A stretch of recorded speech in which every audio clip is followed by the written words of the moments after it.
Hello, I'm Zahirul Alam. Welcome you all on Frankly Speaking. Today's guest is Mr. Praful Patel, the Vice President of World Bank for South Asia region. Is in Dhaka to officially launch their 3-year country assistance strategy CS for Bangladesh, which aims at sector governance, improving investment climate, and empowering poor. Mr. Praful Patel, an Ugandan national, assumed his current position as Regional Vice President, South Asia in July 2003. He oversees the World Bank's operations in Afghanistan, Bangladesh, Bhutan, India, Maldives, Nepal, Pakistan, and Sri Lanka. Mr. Patel, an outstanding World Bank officer, joined the bank in January 1974. Welcome, Mr. Praful Patel, on Frankly Speaking. Pleasure to be here. Mr. Patel, World Bank has unveiled your country assistance strategy, and under which you are going to provide $3 billion to Bangladesh. What are the prime focus? What is the principal thing of this strategy? Well, first of all, this is a strategy for the next 3 years, which we worked out together with the Asian Development Bank, DFID of the UK and Japan. And this is really an attempt to deliver to the government of Bangladesh a support in line with their poverty reduction strategy that they have developed in Bangladesh. So what we have done is we have built on the projects that we are already working on in a wide range of areas: infrastructure, sector governance, institution building, social sectors. Some of these are follow-up projects to the ones that we have been doing, such as in education. Others are new projects, such as building the infrastructure platform that Bangladesh needs to sustain the high growth rates that they have achieved in the past. Sir, you said that the pace of the project implementation should not be slowed down because of the coming election. So do you apprehend that the process, that the pace of implementation may be slowed down for the election? Well, when I made that comment, it was really with the experience that we've had whenever there are transitions happening in government, either through elections or change of leadership in ministries, that there is a risk that things will be slowed down simply because there is change going on. But we also have experienced that with good management and continuous oversight of the implementation, giving the right signals to the people who are on the ground, not to slow down, that you can avoid this risk. And so we were concerned that precisely at the time when Bangladesh needs to continue the policy reform process and to continue building the capacity on the ground to scale up implementation, that this doesn't happen because now we are entering the next 9 months or so, next 6 months or so, when there is going to be this caretaker government and then the election and then the new government. So we are seeing in front of us a period of 3 governments. The one that is there now, the caretaker, and the new government.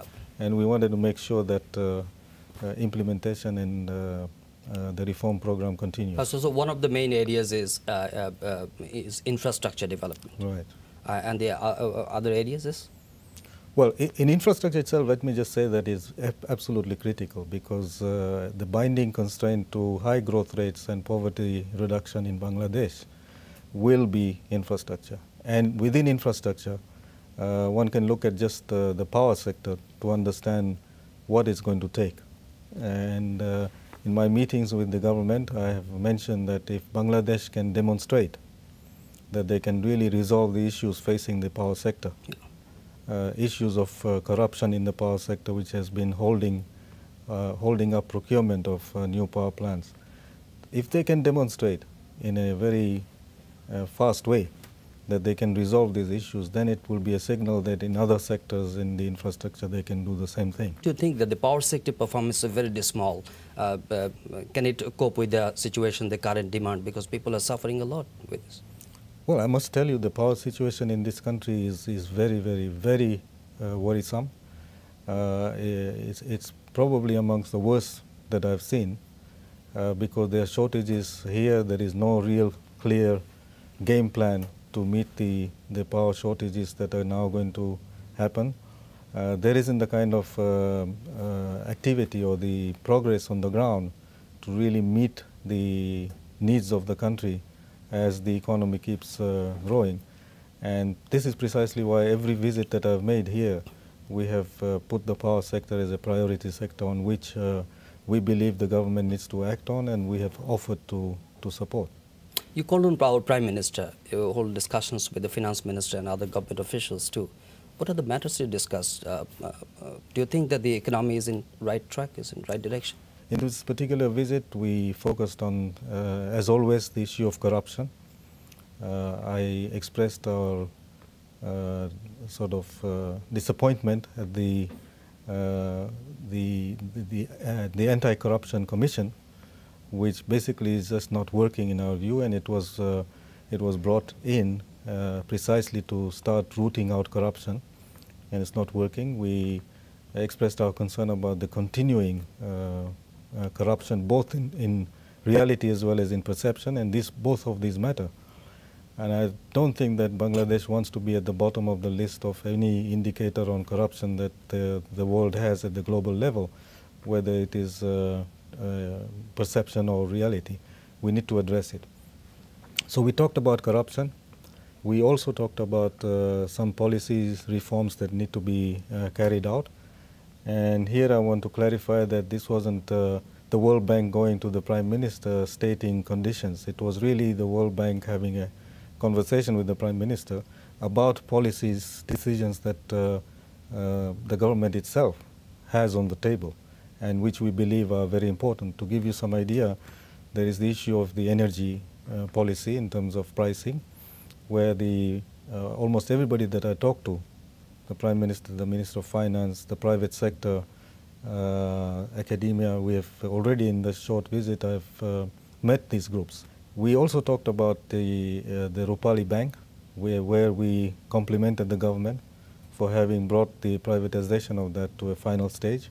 I don't think there is any issue there. We talked about the restructuring of the National Bureau of Revenue, another very important agenda for the taxes and revenues. And we talked about the importance of improving the investment climate of Bangladesh to attract foreign investment. And in that context, they told us about the Tata deal, which, if it goes through, would be a huge, tremendous signal to the rest of the world that Bangladesh is now not only open for business, but it's a good business address because large projects are coming into the country. Can the government increase the gasoline prices, especially at the time of when the election is coming? Is it possible for the government? Well, my answer to that is really, I wouldn't go into the politics because I think that the leadership here knows exactly what they can do, when and how. All I can tell you is that there was no disagreement whatsoever amongst the donor community and the policymakers, the leadership of the government, the ministers concerned that the prices need to be adjusted. You cannot have a situation where the cost of diesel, for example, in Bangladesh is half that of in India, because if you have that, basically you will end up subsidizing India. All the benefits of a subsidized price here will be taken away by smuggling of diesel and kerosene and gasoline to India. So besides, quite apart from the very clear need to keep your budget in balance so that you do not have a huge subsidy because you've got a huge cost because you're subsidizing energy. It is also very important to look at what is happening in your neighboring countries, because if your neighbors have got prices that are closer to the market and you have below market, then the private sector equilibrium will mean Bangladesh will lose out because the energy would be smuggled out of it. I don't think that this is an issue of disagreement of conditionality from outside. The principle of keeping the price of energy close to the cost to the government or close to the market cost is being followed by every country, and it is your government, your ministers who have been telling us that that is what they intend to do. So I raised this, and the response I got was that the cabinet is going to be considering this issue. So I think maybe if it is urgent, it will happen, quite independently of the election process. we believe. Sir, you're telling about corruption. We all know that corruption is rampant. It is pervasive at this point, and subsequently we are at the top of the corruption chart in recent years. But would you relate the corruption issue with your aid pledges or assistance or disbursing your fund to in Bangladesh's cases? Yes, absolutely, because we are concerned about it at two levels. First of all, at the broader level, if you ask the question, how much is corruption costing Bangladesh, it will be quite significant.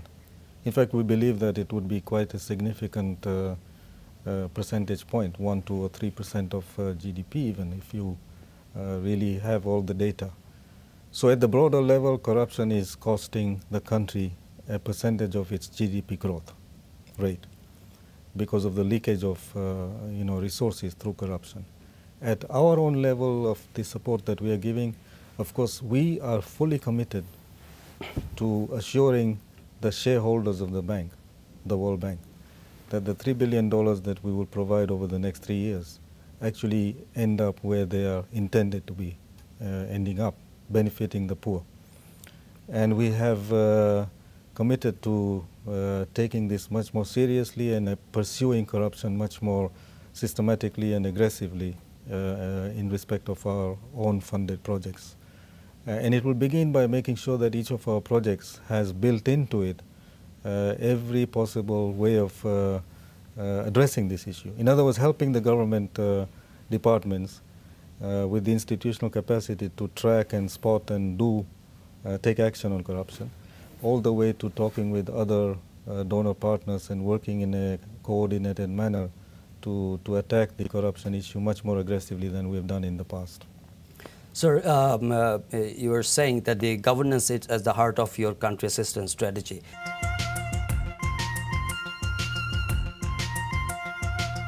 Our guest is Mr. Praful Patel, Vice President of World Bank South Asia region. Well, Mr. Patel, we're talking about the governance. So how much importance you're giving on this, on your strategy?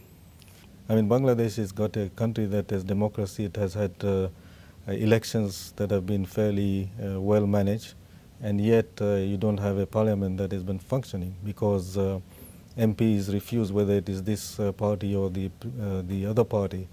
Whichever party is in power, the other party has had experience in Bangladesh where the members of parliament just simply refuse to go to parliament. So governance includes all of these things. Basically, if it is working right on the ground, it will look like, in my view, issues are being debated in the media. And by the way, the media is playing a very important role that they should continue to play. Policy and developmental programs are being discussed in an open way, involving people with civic society, even at the community level, village level, and inputs from people are being taken into account. And then whenever, after you have got the program developed and announced, such as, for example, one example is the country assistance strategy, one would hope that it has gone through this process and involved all stakeholders, and there is a process then of holding people who are charged with the implementation accountable, that they get the programs done, that they use the resources for those purposes, and they are ultimately responsible for the people of Bangladesh to ensure that these benefits are delivered. You know, the political climate is now at logjam.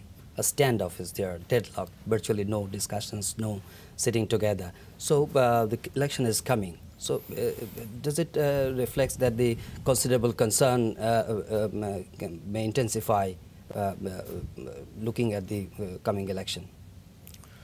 Yeah, well, I'm not qualified to comment on the political dimension of this. I think you know better than me. What I can comment on is the developmental agenda of Bangladesh. And in fact, even during this visit, what I have done and will be doing is meeting a very broad range of people in the private sector, academia, civic society, the government, and the opposition. The agenda in all of this meeting from our side, from the bank side, is the same. It is what I call the developmental agenda of Bangladesh. And my plea in all of these meetings to all these groups is that they all ought to commit to that agenda, because that's in the best interest of the country. And wherever we find that this agenda is being hijacked by somebody for their own purposes, we bring this back to why it should not be hijacked, because to my mind, the education program or the clean water program of the country is a program that belongs to the people. And that is the one that we are also supporting. And it should not be subjected to political interference of stopping it for political reasons. And I must say that so far my interactions with these different groups have been very constructive. And I would hope that as we enter the election period, that the developmental agenda is allowed to proceed and not be slowed down. Okay. But the political, apprehension of political violence in Bangladesh, can it jeopardize the prospect of getting forward these development agendas? Yes, of course. That's a concern that everybody has. Your question is, can political violence, confrontational politics, deteriorating law and order or security situation, would these have an impact on the economy and the developmental agenda? The answer is very clearly yes. You know, the government at its fag end, 5 or 6 months is left. So how do you look at their stride to in reform areas, reforms in macroeconomic sector and other financial areas? How did they perform? Well, I must say that I have been very, very impressed with the consistency with which the economic team has pursued reforms. I have, in the last 3 years, seen this basically being managed in a way that really takes the agenda forward. It has been very consistent. There have been some very impressive accomplishments on the ground. And this continues. When I spoke with the Minister of Finance, he was very much focused on treating the remainder of the tenure of this government between now and the caretaker government as a period that should be utilized to continue these reforms. And the donor community and the media have a very big role to play. In a way, we are the constants in this process of development, because we don't go through the election process and all. And so we keep that going, and we keep the public informed about what is happening. And I think it's the people of Bangladesh that will have to keep the politicians on their toes and not allow them to, hijack particular issues that are in the interest of the country's development. And when they do, they're the ones who should speak up. Mr. Patel, it is alleged, some says, that World Bank is preaching much. They prescribes. Is it true? Well, I can understand why that perception is there, but I can also say that having worked in the bank for a long time, we have come a long way. It is true that 10, 15, 20 years ago, our structural adjustment approach was very much one of coming to a country and then developing a set of actions and requiring those as conditions for our lending. But in the last 10 years, this approach has changed. And in a word, if I was to describe to you how we operate in Bangladesh, is that there is very little prescription from us. We come and we sit with the government. We look at their economic program. To give you one example, let's say the banking sector. And we hear the ministry talk about the kinds of reforms they want to make in liberalizing and opening up the financial sector. And there may be 10 or 15 things they're going to do. We have not actually prescribed any of these. This is the government's plan. And then when we look at this and we select from their own menu of reforms 5 or 6 that fit very much with the objectives that we want to support and finance.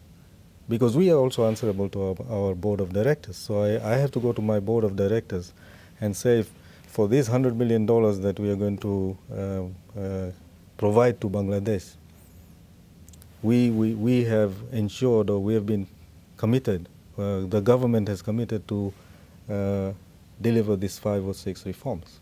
Sir, before winding up, I would like to know about how Bangladesh is set to achieve their Millennium Development Goal in a brief. In South Asia, and indeed in the world, Bangladesh is ahead of the curve. It has already achieved some of the goals. In many of the others, for example in education, there is no doubt, unlike in other countries of South Asia, including India and Pakistan, where there are some doubts on some of the key Millennium Development Goals are not going to be met. Already we know this now. But in the case of Bangladesh, they are all set to meet. Now, quite apart from the Millennium Development Goals, they have also made very impressive progress on other areas. So we believe Bangladesh's prospects are very good. Dear viewers, the World Bank Vice President Mr. Praful Patel has expressed his confidence that Bangladesh is set to achieve Millennium Development Goals. Through this new country assistance strategy, the World Bank is committed to working with government and people of Bangladesh to unlock Bangladesh's potential, he observed. Mr. Patel appreciated the efforts for reforms already made in the macroeconomic field, in overall governance, including establishment of Anti-Graft Commission, procurement regulation, and financial sector reforms. But he stressed, lot remains to do. Thank you very much, Mr. Praful Patel, on Frankly Speaking. Pleasure. Dear viewers, we thank you too and welcome you to join us again on Frankly Speaking. Till then, take care. Bye-bye.